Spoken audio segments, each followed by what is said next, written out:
based on this particular verse from Bhagavad-gita 6:35. Does anyone know what the topic we are discussing?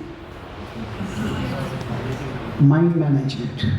So before I go into this verse 6:35, I would like to ask, first of all, I'm grateful to be here. All of you, thank you for that. Welcome, and it's wonderful to see a beautiful venue over here. If I'm sleeping, I can see 2 images of you sleeping. So, actually, it's about a month ago I was in UK and I spoke in the douche bank, and somehow they had chosen exactly the same topic. So I was quite surprised how we chose that topic. Guided missiles, misguided men. That's how our mind works against us at times. So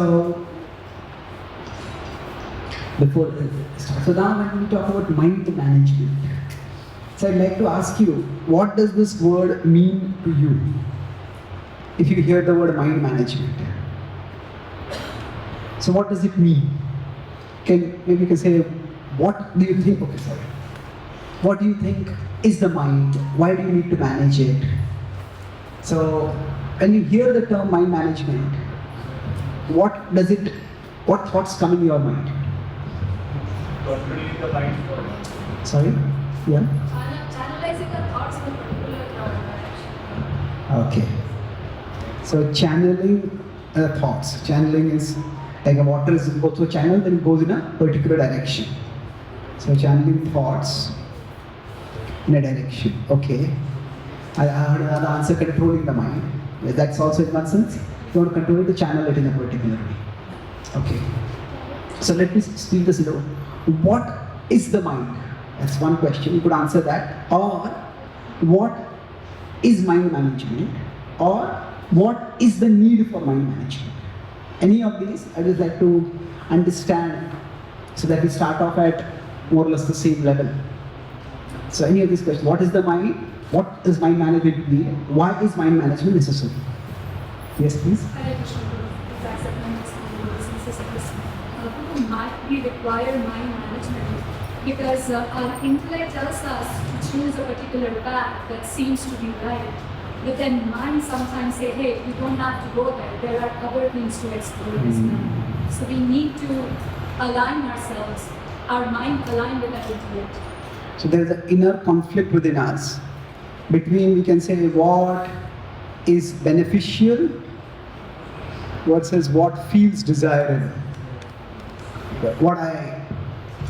This is what I would like to do, this is what I know I should do. So we can ascribe that this is all happening in the mind or because of the mind. So we want to manage the inner war. Thank you. Yes, Krishna. Okay, where is it? Here. See, you're right. To my right. Okay, yeah. Sorry. So, mind to me means anxiety about the future and worry about the past. Okay. So mind, that's a very... So mind is what mind does, we can say. So what does the mind do? It has anxiety about the past. Anxiety about the future. Okay. Worrying about the past. Now that leads the question, what is the difference between anxiety and worry? I mean, we would have undergone some situation, so we'll be feeling bad about it. But we don't know how the future is. We are also contemplating on that. Okay, so we could say broadly, distraction from the present. Isn't it? So the mind brings about distraction, goes to the past, we go with past towards the past with anger also, with frustration also. But it just goes off in the past, or sometimes it just goes off in the future. Yes, so there's something inside us which distracts us. So if this talk goes on for a little long, then while we are doing the talk, our mind goes for a walk. And then if there's some humor, the mind comes in back. Hey, I also want to laugh. What is it? What is the humor? Okay. Yes, please. Mind is just like a bridge. Bridge. Soul and body. Okay, the mind is like a bridge between soul and body. Yes, good point. So at a functional level, this is what the mind is doing. Thank you. Yes? It's a biological computational power in our body, which is based on the memory we have formed in those our life. Okay. So we could say that it is computational power. I'll talk a little bit later whether it is biological, but it's based on memories. Yes, correct. Sometimes fear about future. Okay, so mind is what brings about fear about the future. Thank you. Yes? Okay. Mind is the head of our organs, and to control other organs, mind will be helping. If mind is not working properly, then other organs will not work properly. Yeah. Mind management is important. The center of the senses, the sensory organs. So, some thoughts are going on in somebody's mind. The inside they are going on, and suddenly they speak. Oh, this person is such a fool. And then, did I really see that aloud? I should have said that. So what happens? That if our mind is not working properly, then what comes out of the senses or what goes inside the senses, both can be undiscerning. Then I speak things I shouldn't be speaking. I may eat things which I shouldn't be eating. Somebody may have diabetes, but they just swallow food which has a lot of sugar in it. So basically, it disrupts us. Okay, if you consider the palm as like the center of the 5 fingers, so the 5 senses, the mind is like the center. Good point. Anything else? I don't think I need this. Sorry? Mind is the notion of past and then to always turmoil in the past to calm down the turmoil of the thoughts. There is requirement of management. Okay, so the mind is an ocean of turbulent thoughts. And we need to calm it down. True. Well said. Mind is like unlimited. It's like the universe, right?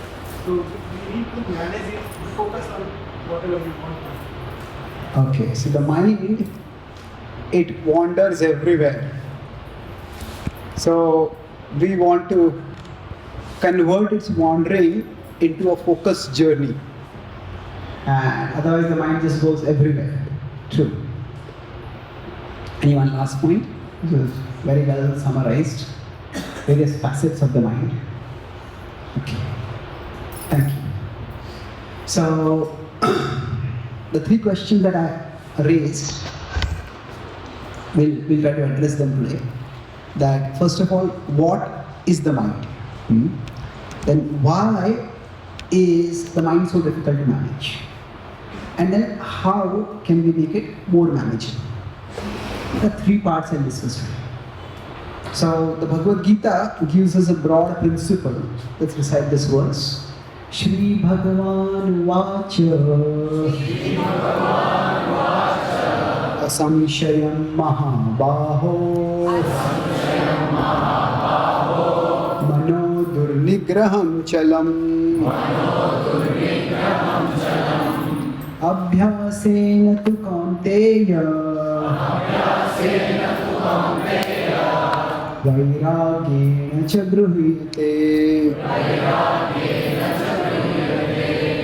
So Krishna says over here that the mind is very difficult, but asamshayam. Arjuna, there is no doubt, Mahabaha, Arjuna, you are very powerful. But although you are powerful, Mahabaha, Mano Durnigraham Chalam. Nigraha is disciplining, controlling. Durnigraha, it is uncontrollable. Chalam, it is restless. So achala is steady, chanchala is restless. So chalam is chanchala, short for that. Durnigraham chalam. But then he says it's possible by 2 things, abhyasa and vairagya.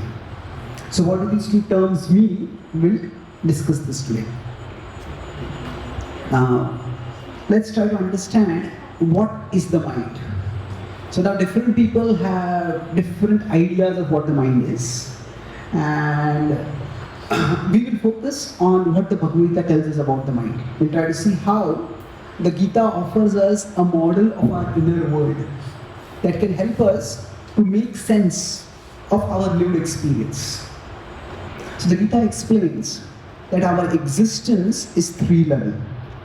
We have a spiritual side, that is the soul. We have a psychological subtle side, that is the mind. And then we have a physical side, that is the body.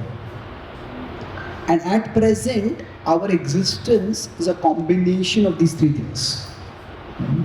So this is the self. We have these three aspects to our being. So this is something like if you have a computer system in which there is the hardware, the software, and the user. The body is like the hardware, the mind is like the software, and the soul is like the user. Now, inputs come in from the senses. They come in and they go to the mind. And from the mind, they are offered to the soul for perception, for evaluation, for response.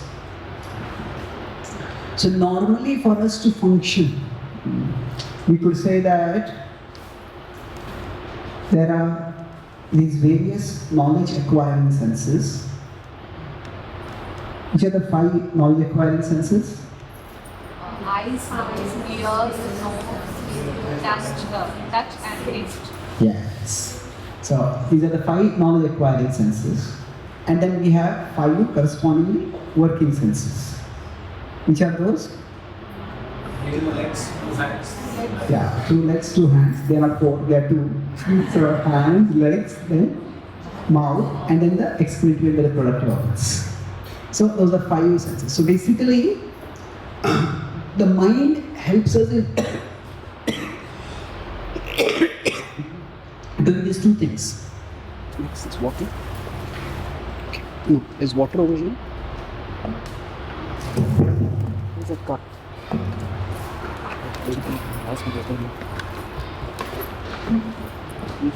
What happened to the cup? Okay, sir. So, we basically take in inputs from outside and then we respond to them. Now, scientists sometimes thought we are just nothing but stimulus and response. But there is a whole universe of things that happen inside. So there is a stimulus, there is a response, the mind is involved in that. But the mind is also involved in what happens in between.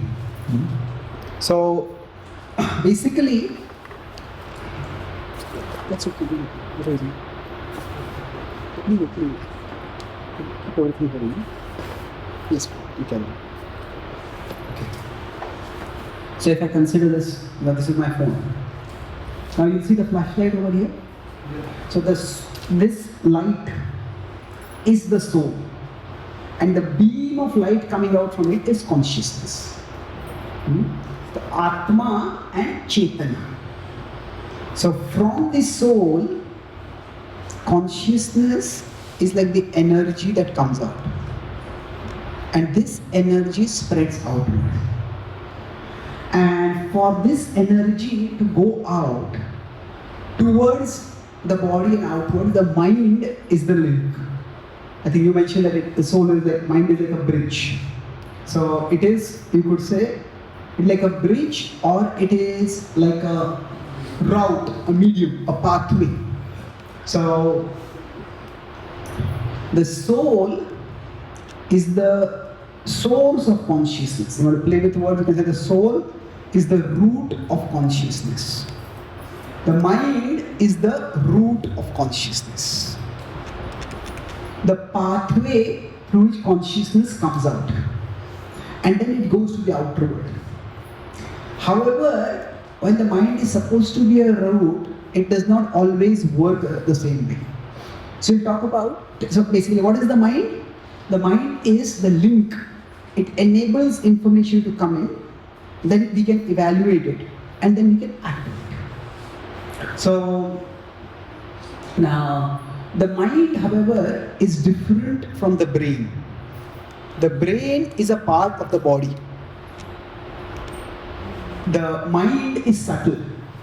See, the brain, if you want to continue the software metaphor, the brain is like the CPU in the hardware. But the mind is the software. So the software is subtle. We may say, okay, software is located over here in this particular drive.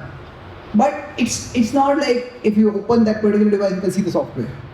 No, it's subtle. So the mind is subtle like that.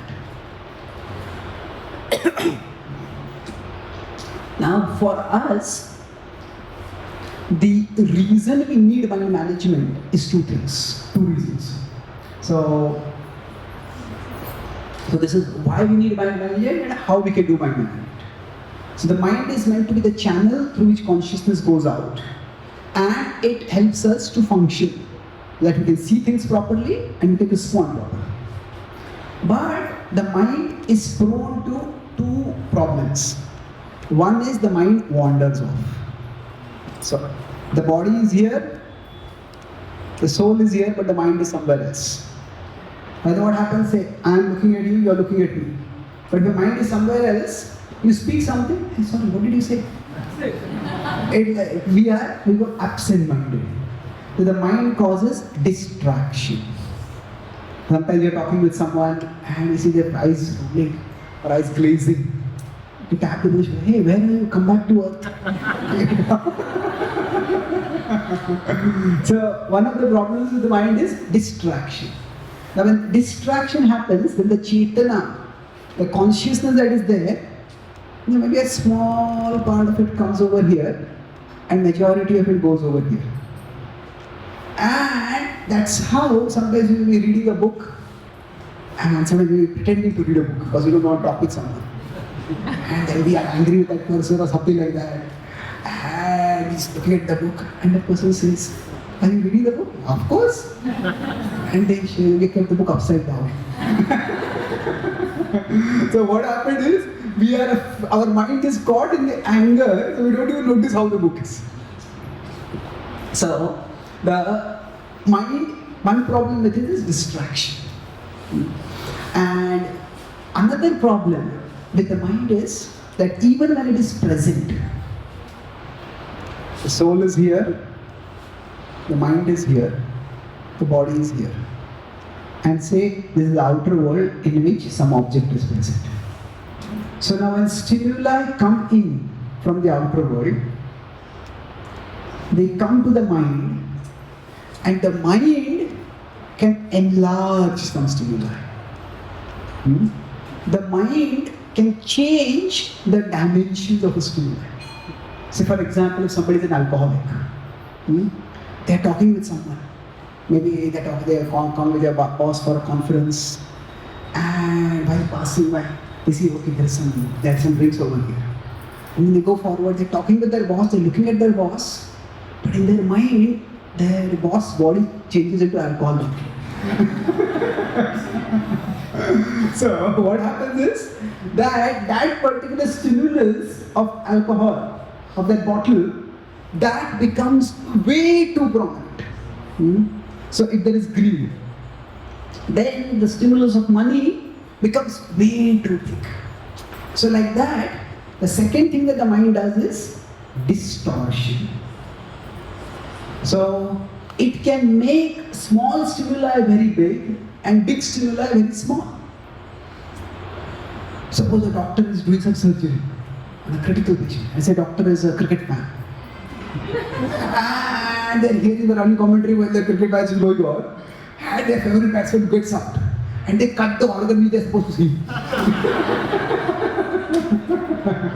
So what happens is, at that time, the surgery that they are doing is to be 100 times more important. But when the mind is attached, then that which is small can become very big, or that which is very big can become very small. So the mind can do distraction and distortion. And generally speaking, when we say that somebody has some mental health issues, this is one of the things. If somebody's, like we say, somebody has ADHD, they're just not able to focus. Now, like nowadays kids are having that problem quite a bit, attention deficit. Or, if somebody's reaction to something is disproportionate. So that is what indicates something is wrong. Say for example, if somebody is behind me and they tap me on my shoulder, just gently tap me, if I scream, I say, what happened? Say, actually, I have a sprain over here. Oh, you're touching it hurts. Oh, okay. So basically, when there's a small stimulus and there's a huge response, that indicates that something is wrong with it. So like that, we give some gentle feedback to someone, and that person starts saying, "Who do you think you are?" What happened? I was just giving a suggestion. Mind your own business, get lost. What's wrong with you? So basically, if a small stimulus leads to a huge response, that's indication that, like we also say, did I touch a nerve over there? So it's triggering something inside. So because of the distraction and the distortion, things it becomes difficult for us to function. So now, why do this distraction and distortion occur? That is because the mind is not just a neutral tube or pipe, it's not a neutral passageway.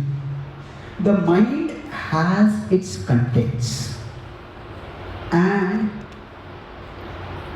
the contents inside the mind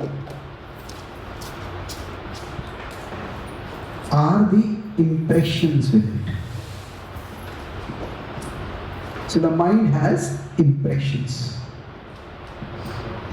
Now, these impressions themselves are not intrinsically a bad thing. Say, like one of you mentioned that it's based on our memories that we are able to process. So right now I'm speaking something. Now, if you don't understand English, then you just be sitting here and just some sounds are coming and you might just watch, okay, this person moving his hand, these people are laughing, this person is sleeping, you just watch the show. Like sometimes when I give a class and if say I'm committed to conceptual, then I sometimes see blank faces. And like people look as if they're watching a foreign language movie without subtitles. So basically, what happens is that what we have learned in the past, that is stored in the mind. So right now, actually what is going in is simply some sound vibrations. But those sound vibrations, they link with only the audio data is going into your ears, or some visual data is going into your eyes. But it is in the subtle body that it is processed. So I am currently using, we can say what I call as the minimalist model over here. See, in the software, we can talk about how the mind, intelligence, and ego, and all those things. That just makes things a little more complicated. And it's reducing the entire subtle body at this point to the mind. And Krishna also does that in many places, in 6.5, 6.6. He says we have to elevate ourselves to our mind, we have to control our mind. He doesn't say we have to use our intelligence to control our mind. So we and our mind. So now in the mind, there are impressions. And those impressions help us to make sense of things. So because, say, all of you are familiar with English, so what I am speaking, the audio data, is you are going to make sense of it. But the impressions in the mind are themselves not entirely bad. They are necessary for our function. At the same time, not all impressions in the mind are helpful for our function. So the impressions in the mind in Sanskrit, they are called samskar. Samskar is, now we use the word samskar also for certain rituals which are meant to create certain healthy impressions on the mind. So now among the samskaras, many could be positive, many could be negative. So the negative samskaras, we can say they are samskar. We all have some or the other scar within our psyche. And because of that scar, our responses either become distracted or distorted. Now we could say that when this happens, the underlying principle is that the samskars are the cause. So if somebody has been bitten by a dog in the childhood, then they see a dog, immediately, a fear comes into it. Now even if that dog is like a tiny cute poodle, but still, that's because of the samskar that is there. So the impressions in the mind make the mind behave in a particular way. So that could be associated with fear, it could be associated with anger, it could be associated with whatever it is. So these impressions in the mind, they shape our behavior. So the mind, if it enlarges a particular stimulus, then that completely occupies us, that completely consumes us. And then that is all we can see. So in one sense, if somebody has been bitten by a dog, the dog becomes reduced to its teeth. The dog might be sweet and beautiful, but the dog gets reduced to the teeth. So this is how biases also happen. Say if we had been cheated by somebody from a particular community. Now, when we meet somebody from that community, that person may be a very respected person, maybe very intelligent, maybe very selfless also. But all those attributes get downplayed. That this person belongs to that community. That is all that is remembered. Or that is all get highlighted for us. So that's how our mind tends to function. Now, what do we need to do to deal with the mind? These two problems, distraction and distortion, are what cause the mind to malfunction. Now we can say distraction is also due to the samskars. So if somebody say, like because there is an example of cricket or alcohol, somebody has impressions associated with, cricket is so wonderful, alcohol is so enjoyable, then that impression catches their attention. So in one sense, the mind can either, so when the mind brings in, so if we consider the mind to be like an inner screen, in some high security buildings, you may have seen that there is, in the security room, there's like a big screen on which there will be multiple windows. And then all the doors, who is coming in, who is going out, the person at the security center can see all those. You see that kind of place? Or you can visualize it, like a big screen, there are multiple windows within it. And then, as soon as you see somebody suspicious looking is coming from there, you click on it, and you see, who is this person? Where is this person going? Is there ID there? Let's see it carefully. So like that for us, so right now you're hearing. Now many sensory stimuli are coming in. So the sound of my voice is there. Then your eyes are seeing my hand movement, the eyes are seeing what is being drawn over there. Maybe you're sitting on the floor, maybe it's not very comfortable. The temperature might be a little hot. So somebody is moving. So now the child is moving. So all these are stimuli. Now some of these stimuli get highlighted. And then that window becomes big. And the other windows become small. So we could say the mind is like a screen on which there's one window which becomes big and there are other windows which are also there, just small. So now, which window becomes big? That depends on two factors. One is the outer perception. Perception is what we are seeing outside. And the other is the inner impression. Both of these get combined. Sometimes you may have no fear of a dog, but the dog seems to be like a mini elephant. If that happens, then we will, this dog is dangerous, I have to be careful. Like a Doberman, a German Shepherd or something like that. Hey, be careful. Sometimes the dog might be small, but the impression is very big. So because of this, the mind tends to function in a particular way. And this can sometimes work against us. So what do we do about this? There are two things, the word abhyas and vairagya. So I talk about the second part. Why does the mind need to be managed? Because it distorts or distracts. So how do we go about managing? That is the last part of the session. So abhyas and vairagya, Krishna says. Now these words can be translated in many different ways. We are using a particular frame of analyzing over here. So I will use two words here. For vairagya is distance and abhyas is diligence. So vairagya means what? We need to be able to create a distance between us and our mind internally. That if we can distance ourselves from our mind, then we can evaluate it. If it's too close to us, then whatever it says, we start feeling that the mind's desire is our desire. The mind's feeling is our feeling. So we want to create some distance between us. And then, okay, this is what is happening. I can decide what I want to do. And so distance helps us to better understand the mind. So distance helps us to understand the mind.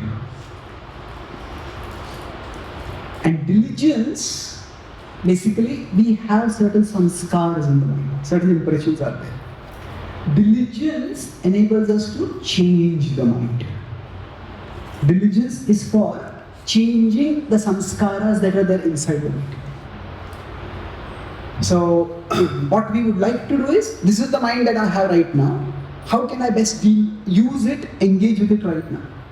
And the second is, I would like to change my mind so that it becomes better. So how do I go about doing that?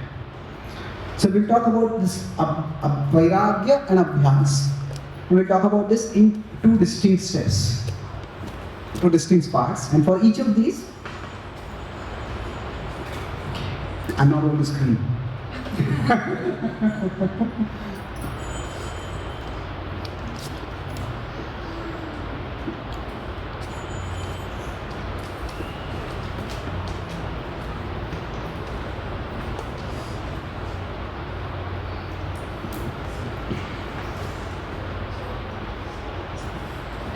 So, for bringing about this distance in the mind between, so the soul is here, the mind is here.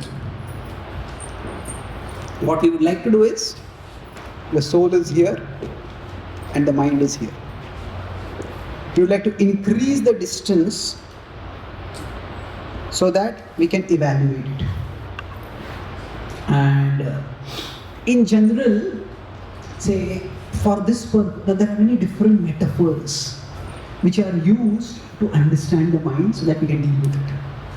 Now, one common metaphor which the Bhagavad-gita uses is of a war, isn't it? The mind is like what in the war? What is the mind like? Like a? Okay. Now, in the war metaphor Bhagavad-gita uses, the mind is like what? Fighting. That's right.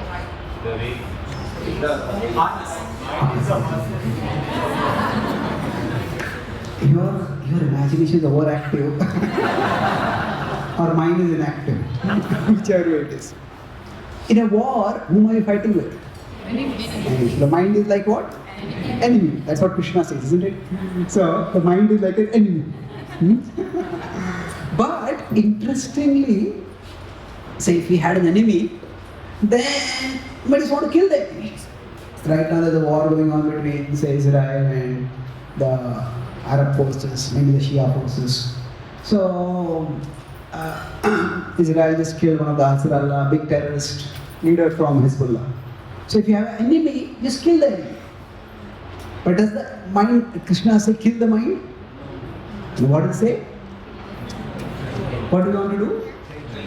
Make it a friend. So the point I'm making is, because the mind is so subtle and complex, no one metaphor can fully explain the mind. So different metaphors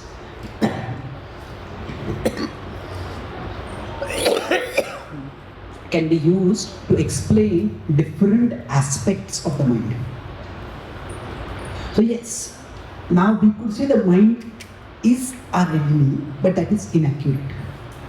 The mind is like our enemy because there is something inside the mind which is our enemy. So the mind is intrinsically not our enemy.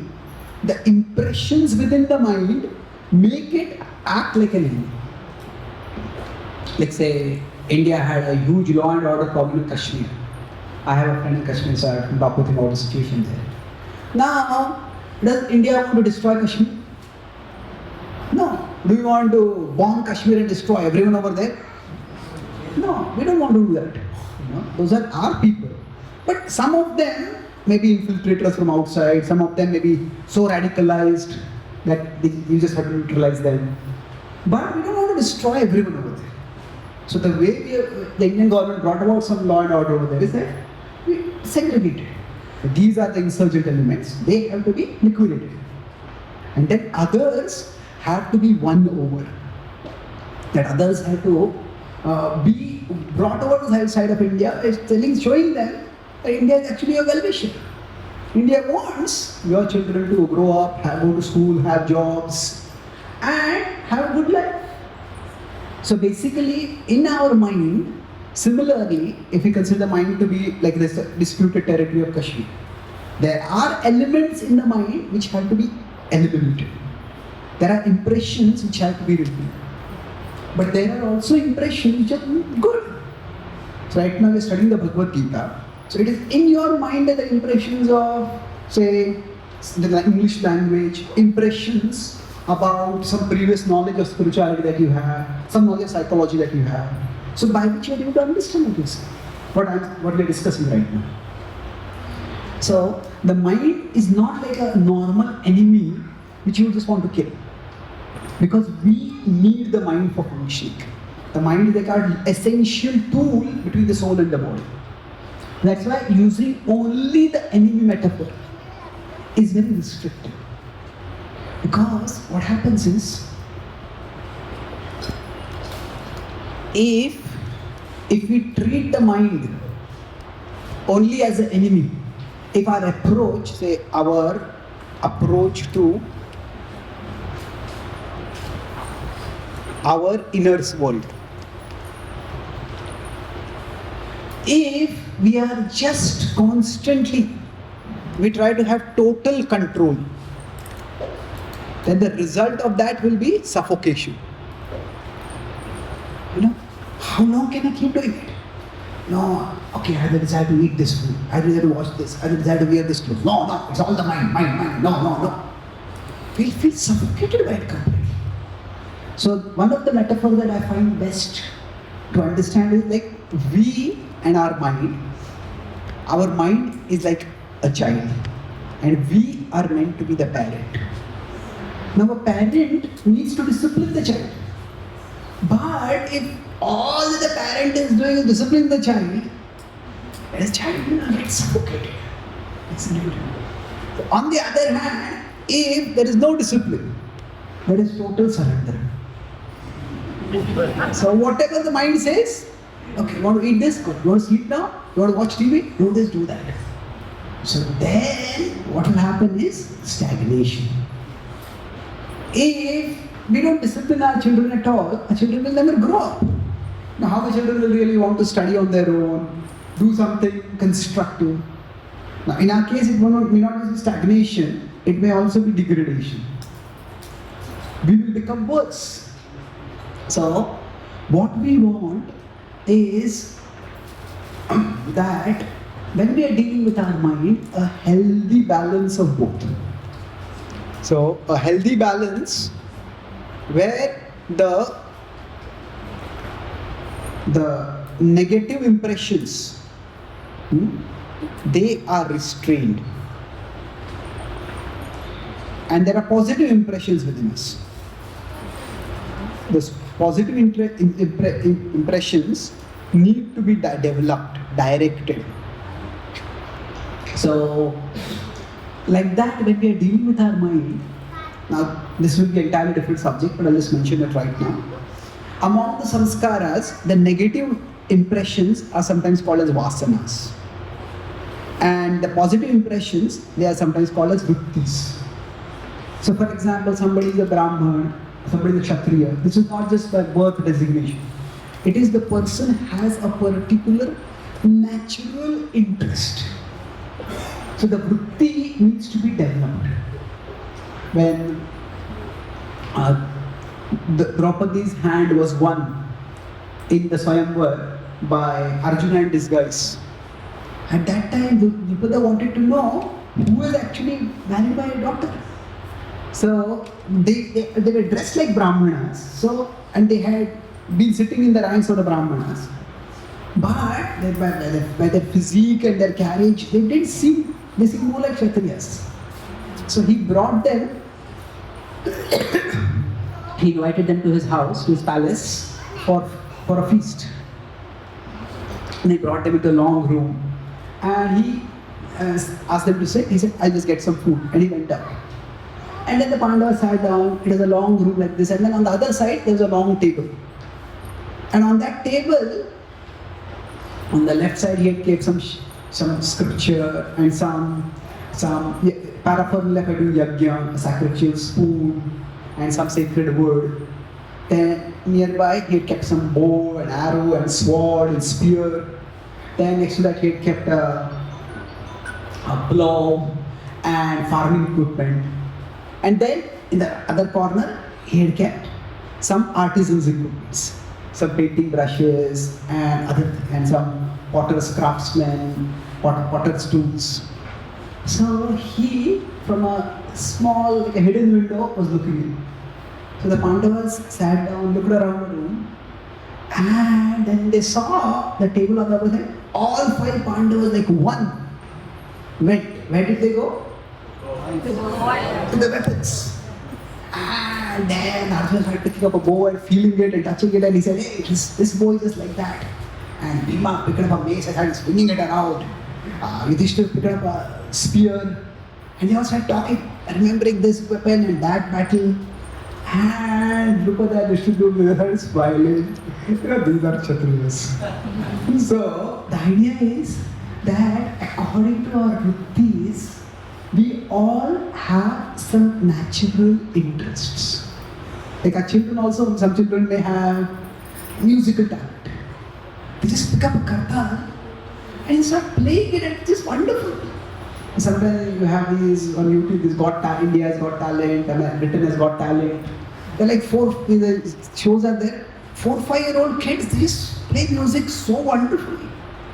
And somebody may be 25 and they pick up a kartal and just can't get a sense of it. And they say it's so hard. And say it's so hard to hear.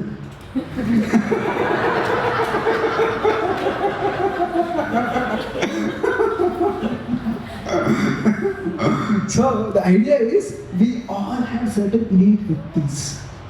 And these are not to be crushed. They need to be developed. So in one sense, how do we know the presence of the samskaras?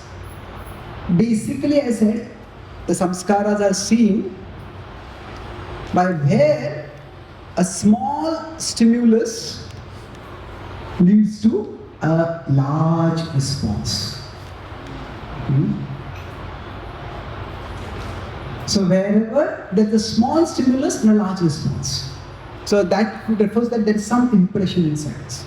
Now, as I said, the impression can be positive, the impression can be negative. Another way to understand this is, like, we note what we notice. We take note consciously, we note consciously what we notice automatically. Whatever somebody has, say, interior decoration ability. When they come to a house, as soon as everybody will look at the aesthetics of the house. But somebody has interior decoration ability, they say, okay, actually if you move the sofa here, you move this painting here, and it will look so much better. And somebody may say, stayed 6 months in the house, they cannot think of it. And this person in 6 minutes, they come.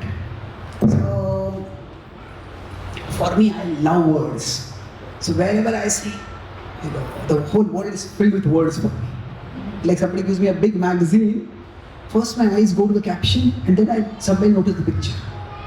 There are times when I've read an entire 300-page book and I didn't even once see the cover picture of the book.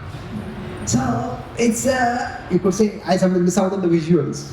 But the point is, we all have certain natural interests. So that is our Bhakti. And this is also an impression stored in the mind. But this is not an unhealthy thing. So now, when we are talking here about the vasanas, before we can move forward, we need to understand our mind.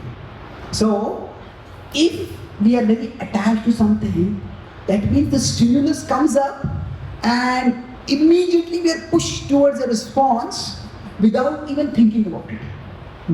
So, if somebody sees a dog, without even thinking, oh, I just want to move away from it. So, like that, what we need to do is the more we can create a distance between ourselves and our mind, then we can observe. Okay. So going back to the computer screen, so the child metaphor I was explaining, that we don't want to just control the mind to dominate the mind. There are parts of the mind which need to be developed also. After all, it is not that the soul is a Brahmana, Kshatriya, Vaishya, Shudra. The soul is spiritual. Now, Vipro, Narpati, Napi, Vaishya, Shudra. Mahaprabhu says. So it is in the subtle body itself that these impressions are there. Now, when we want to create a distance between us and our mind. So how do we do that? I will use an acronym, PAD. P-A-D. So, say if there are two parts in a machine which are rubbing against each other, and that's creating friction and noise. Then put some pad in between so that doesn't lead to the immediate that the friction is decreased. So like that, we want to put a pad. So if I am here, my mind is here, then we want to put a pad between these two. So pad is basically whenever some urge comes up with this. So first is pause. Just make it a pause. Instead of acting immediately, just pause. So we pause by taking a few deep breaths. Say, suppose we have some issues with someone. Like some people, they bring out the best within us, and some people bring out the worst within us. It's just like I was trying to once do a mediation between two people, and the first person said, "I can see that you are very angry with me. Can you tell me what have I done that makes you so angry?" The second person said, "You exist." Now, the second person is not actually saying that in either a joking way or a ridiculing way. He said, everything about you, the way your hair is, the sound of your voice, the way you laugh, the way you walk, everything seems to rub me wrong. I just can't help myself. Now, we can't say that in one sense. We have to restrain ourselves, but pause. Okay, this, once we understand that I am different from my mind, then, yes, that feeling may come up within me. But, just pause. Let's not act. Just pause. And we do have the capacity for this. Say, if we meet someone, and say, maybe that person is talking to someone, and we turn around, and maybe we find they got leprosy in the face. Now, we will be taken aback. But if we are cultured, we won't show much of a shock. We will just try to keep our expression as impassive as possible. So there might be a shock internally, but we are capable of not expressing it. So that pause. So for all of us, sometimes people say that if I could just read, if I could just understand people's minds, if I could just understand this person's thoughts, could listen to their thoughts, I would understand them so much better. My relationship will be so much better. Actually not true. If we could see each other's thoughts, not a single relationship would be sustained. You think like this about me? You have this kind of desires? You have this kind of feelings? What kind of person are you? I don't want to be with you. So, actually nature has given us a natural buffer. by which our thoughts are not visible to others. So otherwise, because there are many thoughts or desires or feelings, whatever you say, they just come up automatically almost. They just come from the samskaras, the impressions that are there. Yes, Papa. Now, it is because of discipline, culture, willpower, whatever, we don't act on them. So, we have this capacity. We may have it more in some areas, we may have it less in some areas. But we all have the capacity. Now, we may say that today's world is, with respect to sexuality, very liberal. People just have premarital, extramarital relationships, whatever. But always, in every society, there are some boundaries. In the past, the boundary was marriage. Now, in today's society, maybe that boundary is not respected so much, but still, there is the boundary of consent. And if consent is not there, then it's considered a serious crime. And most people, no matter how wild the desires may be, they do control themselves. So the point I'm making is, I'm not saying consent is necessarily a good boundary. My point I'm making is the principle of boundaries. We all have the capacity to restrain our desires. So, now in some cases it might be easier, some cases it might be tougher. But it is possible. So, pause. So if we learn, okay, if this person tends to bring the worst out of me, then if I'm going to meet this person, right in the beginning only, first pause. Take a few deep breaths. Realize that I don't want to act impulsively. Prepare.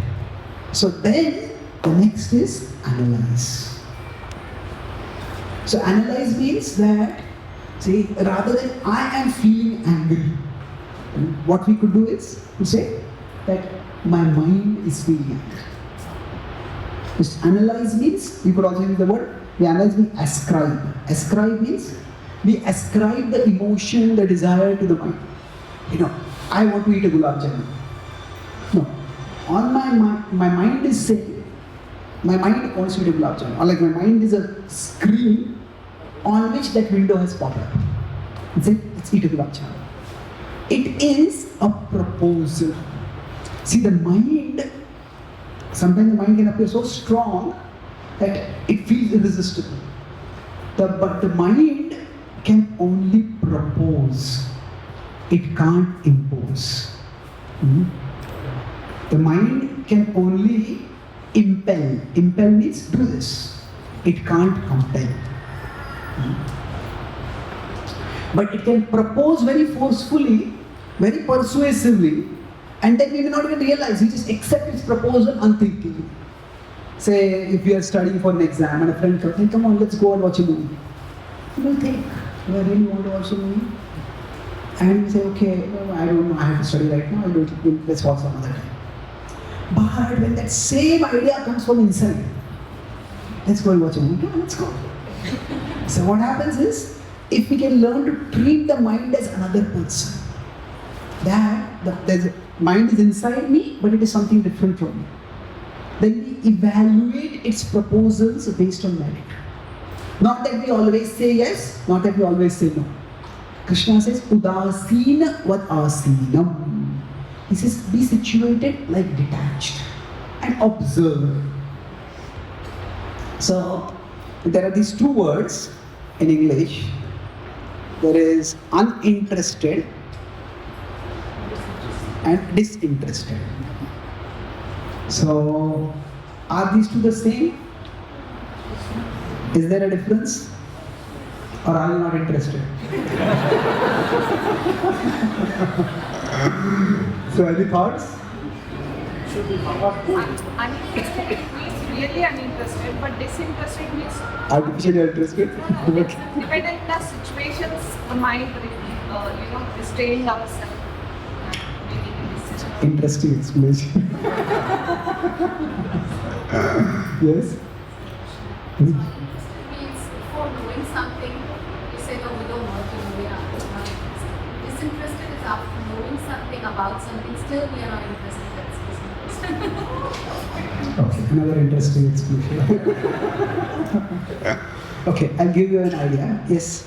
So, Interested is something like you are not interested in the topic itself, but disinterested, you are interested, but since you don't understand it, you will get disinterested. Okay, maybe a lot of interesting explanations. Thank you. Yeah, see, they're very similar words, but disinterested, that is associated with the word vested interests. Like, if we want to be somebody to be an arbiter, they should be a disinterested third party. So uninterested is basically, it is uninvolved, basically it is no interest at all. So no interest at all. Whereas disinterested means impartial. So no vested interests. So I don't really, if this party is right, this party is right, I don't want this party to be right or that party. Whichever party is right, I will evaluate based on merit. So like in a cricket match, there's an umpire. Should the umpire be uninterested or disinterested? Disinterested. Disinterested. If the baller bowls and the ball goes and hits the batsman back, and the fielder and the bowler peep, how's that? And the umpire said, I was not watching the ball. Oh, that's your job. I said, what? The umpire should be evaluating based on the merit of the appeal. Not because of some personal bias and not even based on the volume of the appeal. Isn't it? So, the merit of the appeal. So, like that, we need to become like an inner umpire. We are udasin. Krishna said udasin. We can't not care for our weight. Because the mind is like our child. We can't not care for our child. Say if our child comes, we have taken our child to a park and we're sitting and talking, the child is playing with someone. And a child comes running, Mom, Dad, come and beat that kid. And I say, we don't immediately go to get up and go and start beating that kid. But we also don't want to shut up. What really happened, isn't it? So, it is the first step is, like I said, here add is pause. A kid may be very upset, come on, go and beat. No, what happened to me? No, come on, beat. Just tell me what happened. And then analyze. You may decide that, okay, I heard your side of the story. Now let me go and talk with the kid's parents. Okay? Generally what happens is whenever there is a story, there is one side of the story, and there is the other side of the story. And then there is the story. The story is always bigger and different from even the two sides. So, but the idea is, we pause, as like our kid is telling us, come on, do this. Okay, wait, let's, what happened? Then analyze. And then, after that, we decide. Okay, this is what I'm going to do. So now we say, this all seems very theoretical, very complicated. But we can start it slowly. So whenever some anger comes up within us, we feel like yelling at someone. Okay, pause. Let me take maybe 5 deep breaths. So, or let me decide that before I came to Bhakti, I used to get quite angry. Now also that anger comes in. I was never physically aggressive. But what happened is, I had a bad temper and a good vocabulary. And that's a terrible combination. So, some people when they get angry, they just become incoherent. They can't speak anything. Or some people just scream but they're not coherent.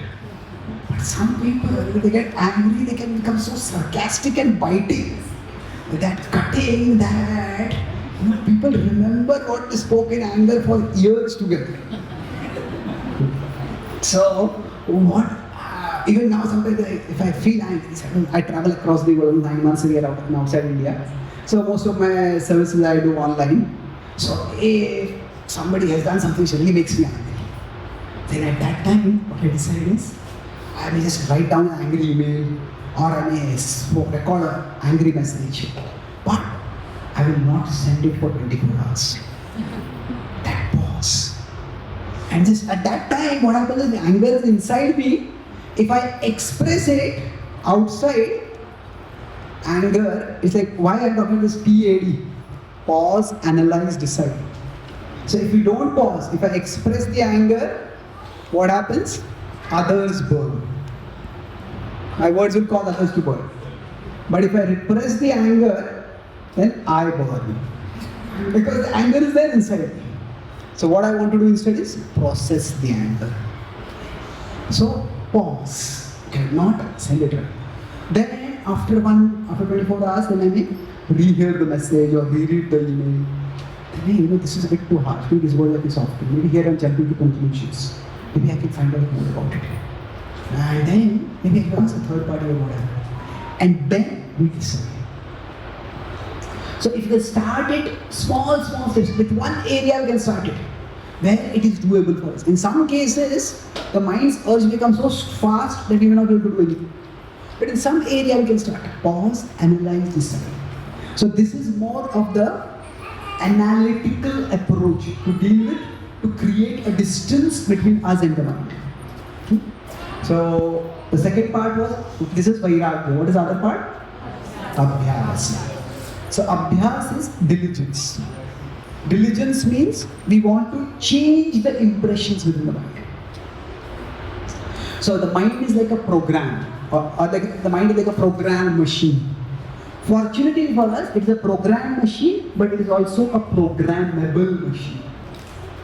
And the key to reprogramming it is action. It is repeated action.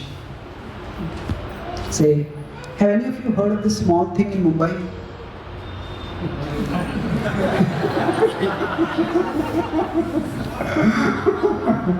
So, suppose somebody has visited a website called Bollywood.com and maybe they visit 50 times and they come to a spiritual talk like this and they hear about the Bhagavad-gita and they want to learn about the Bhagavad-gita. So they open their device and they type B for Bhagavad-gita.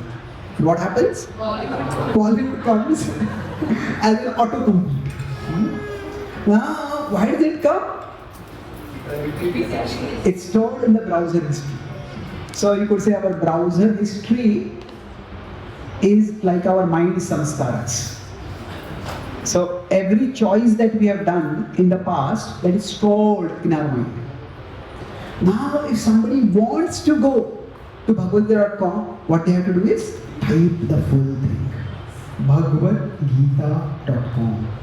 It's 12 letters. And typing 12 letters can seem like climbing Mount Everest. You know? Just type B and enter. And you go there. No, it takes effort. But if you do it, say suppose somebody goes to Bhagavad-gita.com 5 times, 10 times, then what happens? Then next time they type B, maybe if they gone to Bollywood 50 times before, then that will still come as the first autocomplete, but this will come at least as second autocomplete. So the way to change the browser history is, here we can say we can delete the browser history. There's no such picture for our mind. We can't delete the browser history, we can't format the mind, we can't get a new mind. So those options are not there for us. But what we need to do is repeatedly visit Bhagavad-gita.com. If somebody visits 25 times Bhagavad-gita.com and they have visited 50 times earlier Bollywood, so then because if these are the recent visits, then automatically this will become the first autocomplete. So for us, if somebody has anger issues and they want to avoid the anger issues, so the samskar is there. Whenever somebody doesn't listen to me, I want to yell at them. But if they make it a habit, let me take a few deep breaths. Let me chant a few Hare Krishna mantras. So you chant the Hare Krishna mantra a few times. Do it once, do it twice, thrice. And if you just keep doing it regularly, that will create an impression. After that, whenever someone provokes us, rather than getting angry, rather than giving into the anger, expressing it, the default response will be, let's take a deep breath, let's chant. Let's try to seek some inner guidance, how I should act. So the key here, abhyasa means practice. Practice for what? Repetition. So repetition is the key. The more we repeat an activity, the more the impressions are created. And so the key over here is 3 things. FIT. So how to make our mind fit. So we put a pad, while the mind is unfit, we put a pad between us and the mind. But now we want to make our mind fit, we want to change our mind. So what will change the impressions of the mind? First is the frequency. Like, just like how often do you visit Bhagavad-gita.com? So if we do an activity frequently, that creates impressions within our mind. So some people say, why do you chant the Hare Krishna mantra so many times? Just chant once with bhav. Yes, that is true. But the problem is bhav ka abhav hai. So by that repetition, fresh impressions are being created. Now, frequency is important. Now another thing is time duration. How long we do something. Say for example, once a week you come for a satsang like this. It will create some impressions in the mind. But say once a year you decide for 1 week we'll go for a yatra. We'll go to Vrindavan. Then what will happen is, that's not just for 2-3 hours in a busy week with 100 other things. That's 1 full week of immersion. That will create much deeper impressions. So how often we do something and how long we do something. So that will create new impressions within us. And as I said earlier, that there are no metaphor fully captures the mind. So a browser doesn't care after I opened a tab with how much eagerness I was watching that tab. I was reading what is in the tab. It'll just check how long the tab was open, how often the tab was open. But with respect to our mind, it is our intensity. How much are we emotionally engaged in that activity? If, say, we are chanting Hare Krishna, but our mouth is chanting Hare Krishna and our mind has gone on a wander of the journey of the whole universe, then the mind is not there. If the mind is not there, then hardly any impressions will be created. So, this brings us to the last point I'll talk about is rituals. The word ritual sometimes has a negative connotation. But, don't be ritualistic, it's just a ritual.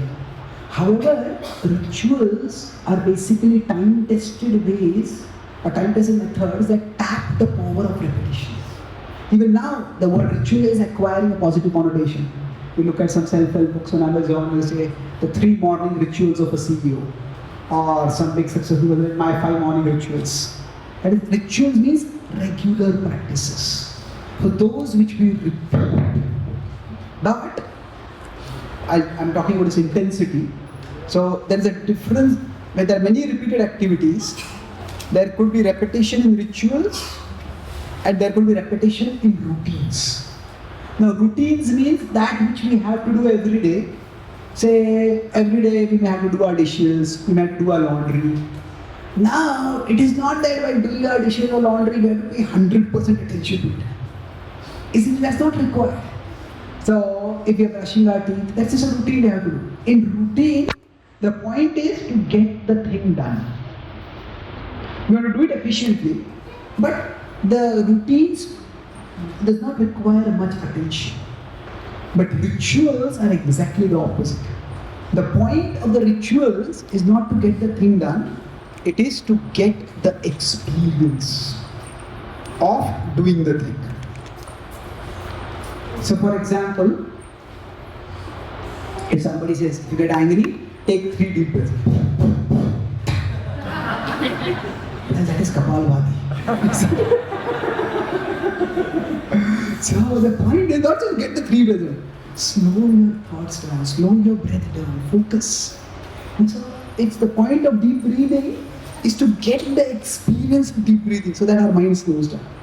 Similarly, the point of chanting mantras is not just to get the thing done, it is to get the experience. Like if you're doing the arti, as one cartoon, that is parallel processing. So it was, one person was doing arti with one hand and looking at the food with the other hand. What is the point of doing arti then? The point of arti is to connect with the Lord, to offer our devotion to the Lord. But the point of it is not just to get the thing done, it is to get the experience of doing the thing. So that is what brings intensity into it. So if we can have, if we do something frequently, if we do it with intensity, we do it for a substantial amount of time, we find that the impressions in the mind can be changed. And as the impressions are changed, then the weaker impressions, they will go down, the unhealthy impressions, they will go down, the healthier impressions will become stronger. And that's how our mind will change from being our enemy to being our friend. From working against us to working with us and working for us. For us, many times right now, like we are here, we want to go in a particular direction, and our mind is here, and our mind wants to go in the opposite direction. And say, because of that, say this is a 100% effort, the mind is 70% in the opposite direction. So what we are able to actually do maybe 30%, maybe 3% of that. But when our mind becomes our friend, when our mind becomes transformed, what we want to do, the mind also wants to do that. This is 100%, this is 100%. So we will find that this is the state of being empowered. In the same time, we'll be able to do so much more. In modern psychologists talk about something like a flow state or a peak performance state. We all, even in our conditioned state, experience it sometime. Where we are doing something and we're completely immersed in it. There's no distraction at all. And that time, what we are able to do is amazing. So that state is something which we can all get to more and more frequently and stay there more and more consistently. And then our whole life will be transformed by it. So this is how the mind can become our friend and work with us and for us instead of against us. So I'll summarize what I discussed. Our topic today was mind management. So I talked about three things. What is the mind? So we discussed the mind is like the software link between the body and the soul. And the mind is meant to be a transmitter of consciousness, and it is also meant to be a transformer of consciousness. This audio data comes in, but it makes sense to us because the mind integrates in presence with the soul. Right? Why do we need mind management? Because the mind goes wrong in two ways. It gets us to distraction and distortion. And it does this because of the samskaras within it. Because of the impressions within it. Some of the samskaras are positive, which we want to develop. There is the vritti. And then there are the negative, which are the vasanas. So those we want to restrain. So basically the way we know the samskara is the small stimulus, huge response. So that's how we can know what samskaras we have. And how do we go about managing our mind? First was vairagya. Vairagya means distance. So for us, we can, for each of these I took a metaphor. I took the mind is like a child. So we want to create a distance between us and our mind through PAD. P was pause, then analyze, and then decide. So pause, our child may be very angry about something. So it is my child who is angry. I am not. So let me try to understand. Pause, analyze, and decide. So here we become like an inner umpire when we are analyzing. It's not that we are uninterested, but we are disinterested. And in abhyasa was what? Diligence. Diligence means doing something again and again, carefully. So this is for changing the mind. So this is okay, we manage the mind while it is. This is the way the mind is, this is how I can function with it right now. But changing the mind, what are three things for that? FIT acronym. So F is frequency. We try to do the healthy activity, the kind of impression we want to create. Here I use the example of a browser. So how do I change the browser history? Go again and again to that activity, do that site again and again, and go it for a longer time. And in between was intensity. Intensity is I try to do it not just to get the thing done, but to get the experience. This is the power of rituals, is that it enables us to do something repeatedly so that new impressions are created in our mind. And that's how our mind will become our friend instead of being our enemy. Thank you very much. Hare Krishna.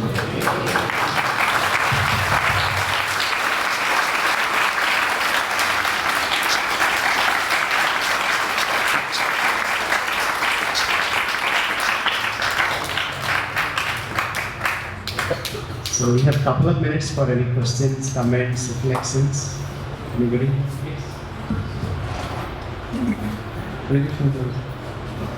What wonderful class, bro.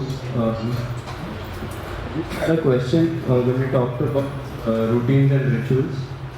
So the question I had was when you practice your on a daily basis, like when you repeat it, like deity worship or chanting, we see that over time the rituals lose intensity slowly and steadily. So how do we maintain that intensity? Two ways, buddhi and bhakti. Buddhi means we need to use our intelligence to remind ourselves why this is important. Say, if we hear a good class about the holy name, about chanting, then after that, we will be motivated to chant better. So it's buddhi. And bhakti is, see, sometimes we do an activity and that activity triggers bhakti within us. Say we hear some nice kirtan, nice bhajan about the Lord, and that evokes bhakti within us. But in some activities, we have to evoke bhakti and bring that bhakti into that activity. Like we say, chanting, if we don't feel that raising bhakti within us, then maybe have some attractive picture of Krishna in front of you, some picture of your favorite deities, or maybe our spiritual master, or try to have a picture of some pastime which has touched our heart, or maybe hear some song for a few minutes which triggers devotion in us. So we have to bring bhakti into it. So buddhi and bhakti is the way to make sure that they don't become mechanical. That's good. Hi Vishnu, so very nice class. So I have one question.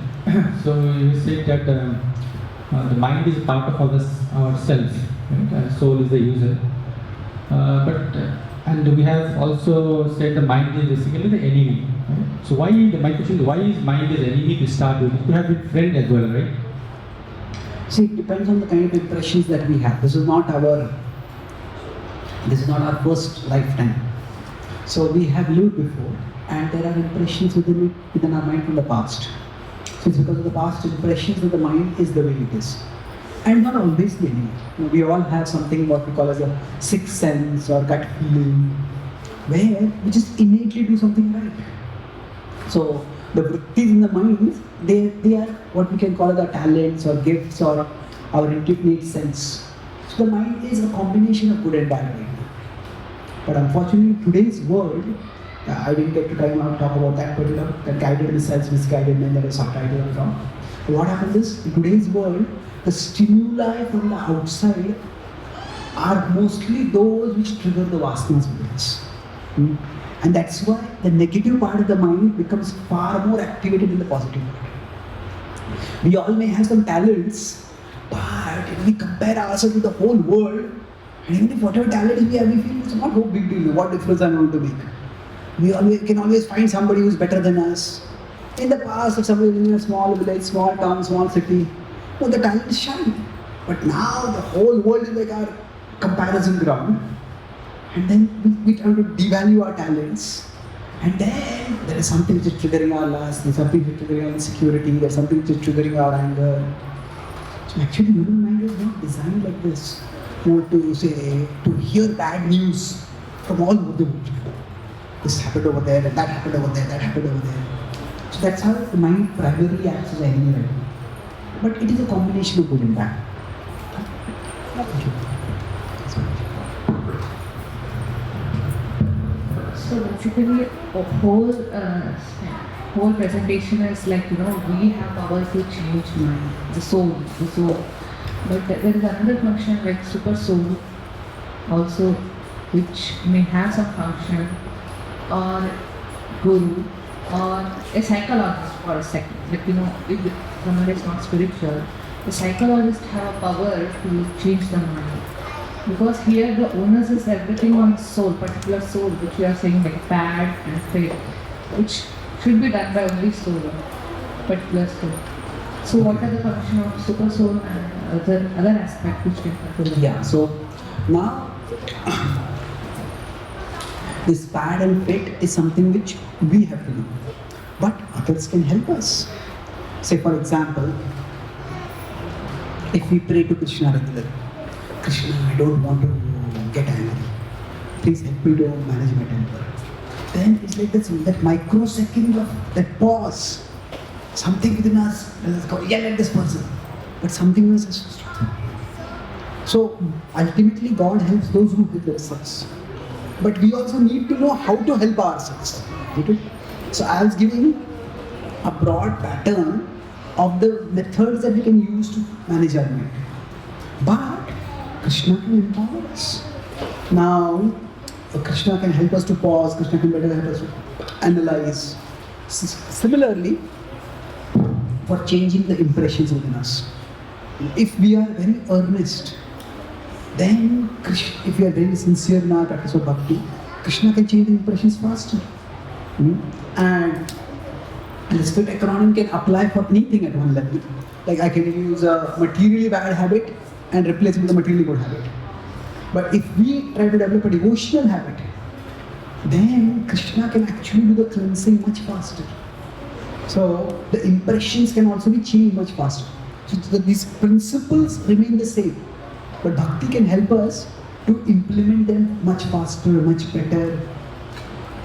And as far as, say, a guide, a psychologist, or I mean, they're not exactly the same, but the principle of and other people helping us to manage our mind. It is that generally if I am here, my mind is here. And everyone else is here. So I evaluate everyone through my mind. So if somebody is very sweet and nice to me, immediately my mind says, what does this person want from me? See? Now that person may not really want anything, that person is just by nature kind. But we tend to evaluate everyone through our mind. But if we have somebody who is very close to us, somebody who is trustworthy, then what happens is, my mind is here and this person is here. So this is a trustworthy friend, guide. So basically what happens by this, mostly, so normally speaking, I would evaluate this person through my mind. But in this case, I will evaluate my mind through this person. Okay, my mind is saying, no, that person is terrible, punish that person. But this person is saying, maybe you're misunderstanding. Maybe you have to evaluate and understand what actually happened. So if we have even one person like that, who is at least as close to us as our mind is, or closer to us, it's a great blessing. So in general, loneliness is associated with increased mental health problems. Because when there is loneliness, see, it's not that lonely people are all alone. Most loneliness is in the cities. People are crowded together. But the point is, when we say lonely, the mind is telling a particular story to the person. The mind is giving a particular narrative. And there is no one to give an alternative to it. Or nobody you trust enough to consider what they are saying as an alternative. But if we have some close friend, then my mind is saying, okay, I went there and nobody even greeted me. And mind will say, see, nobody cares for you, nobody loves you, nobody respects you. What is the point of you existing? Whether you live or die, nobody will know. Better you end your life. Now, that is the narrative the mind is saying. If there is one person, you say, maybe that person was busy, maybe they didn't know you, maybe they had some other thing going on in their life. Some alternative is needed. So yes, close relationships are generally correlated with better mental health. Now, of course, to have close relationship is not so easy also. But if we can somehow develop a close relationship, then that is very helpful for us to better process our mind. Okay? Continuing, just like, soul is there, that's what you think. But the super soul is it inside near the soul or how? Okay. So, you could put it another way. The soul is here, the mind is here, the body is here, and then the sense objects are here. So there is it's almost like a pull of gravity. The soul gets pulled down by the sense objects. Now, above this is the super soul. Is Krishna present within us? Now, to the extent we can hold on to the super soul, to that extent we will not be pulled down. So, the super soul is there within us, and Jiva Goswami says that if we have bhakti, or he uses the word priti specifically, priti can naturally protect us from the world's mind. But till priti is developed, we need buddhi. We have to constantly use our buddhi. Buddhi is our intelligence to recognize that this is short-sighted, this is self-destructive, and stay away from it.